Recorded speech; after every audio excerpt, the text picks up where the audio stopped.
All right, so here's what I wrote on Friday when the health care bill failed, writing at PJ Media, where I have my Klavan on the Culture column. I fear that conservatives may have erred.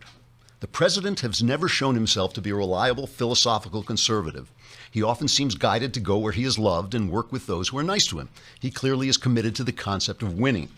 If the president now finds himself humiliated by the conservative leadership, unable to work with Republicans on the Hill, many conservatives may find they have paved the way toward an essentially left-wing presidency. I fear this may be the end result of the failure of the health care bill, a Washington in which Donald Trump can find more love on the left than on the right, more chance of winning through leftism than through conservatism. That was Friday. Here's the Wall Street Journal headline today. White House opens door to Democrats in wake of health bill failure. Move signals Trump administration is fed up with many factions in House Republican conference. And Trump is also tweeting against the Freedom Caucus, the conservatives who basically shot down the bill. So I know what you're saying. How does Klavan do that? How does he say? The guy's like a prophet. He's like, he's like that kid in The Sixth Sense who sees dead people, except he just looks into the future and sees things that aren't going to happen. So the reason is that I'm just a practical realist. My attitude is different.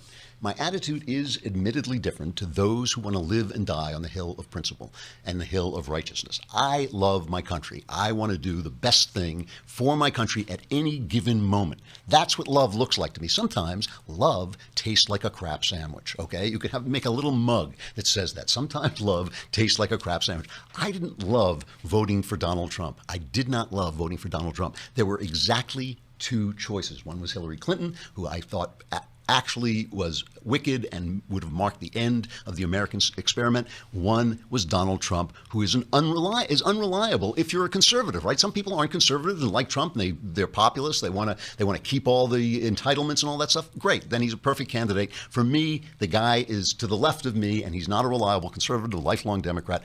So how do you then deal with it? For a moment, because Trump goes where he's loved, and because all this love was coming from the conservative side, for a moment we had a chance to get that agenda going. And still, this chance is not totally destroyed.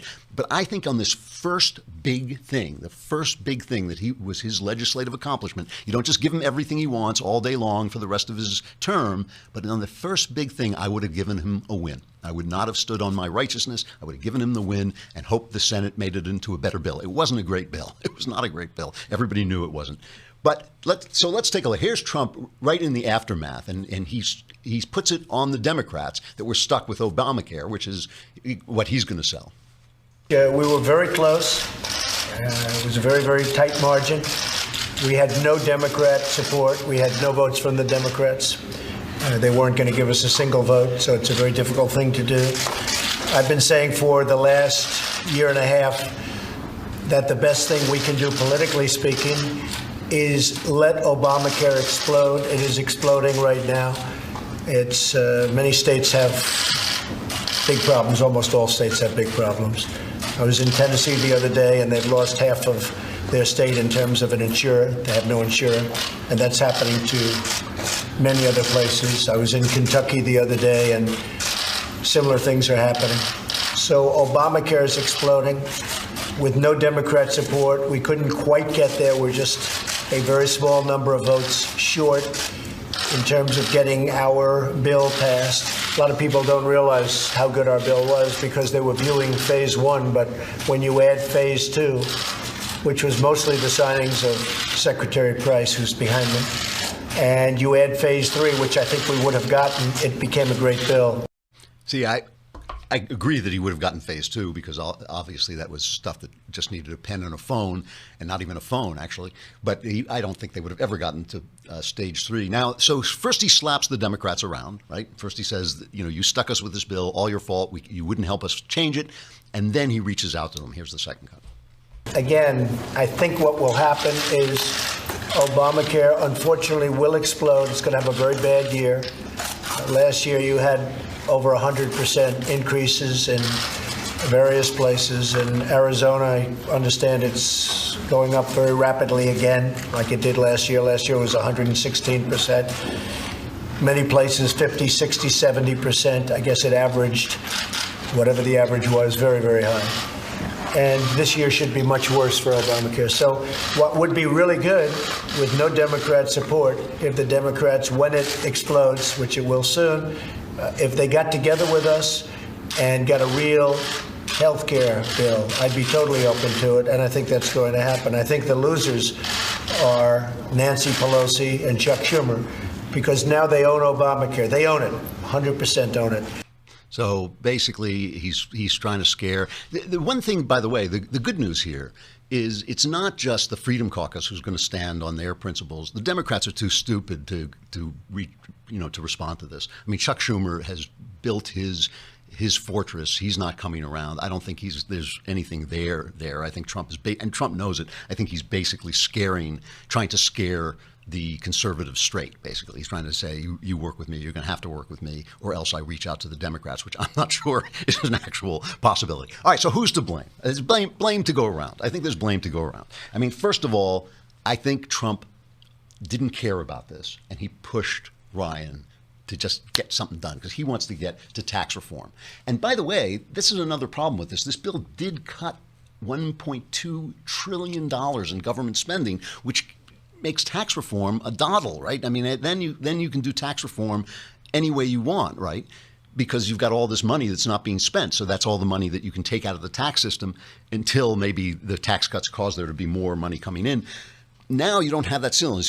So now, the guys like Paul Ryan, they want a neutral tax cut, an income neutral tax cut. Makes it a lot harder to do. It's a lot harder to find that kind of money just lying around in the sofa in Washington. That's one thing. So Trump pushed Ryan. Ryan moved too quickly. I mean, there is just no question that Ryan moved too quickly. But basically, he did this in secret. He didn't bring everybody together. He didn't get the consensus first. That would have taken too much time. He let Trump rush him. After all, it's Ryan's, one of the things, I'm an actual fan of Ryan, but I think he screwed the pooch. I mean, I think that's basically it. I think Ryan did screw the pooch on this. And I think that he basically thought that Trump would bring the guys around. He thought Trump would do his deal-making thing, but I don't think Trump cared enough to do it. And he just didn't get the consensus he needed because it would have taken too long. It would have taken too long to get everybody together. So that was a problem. Here's Ryan afterwards. He just looks like basically he's been hit by a bowling ball.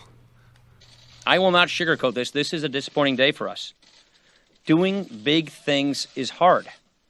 All of us, myself included. We will need time to reflect on how we got to this moment, what we could have done to do it better.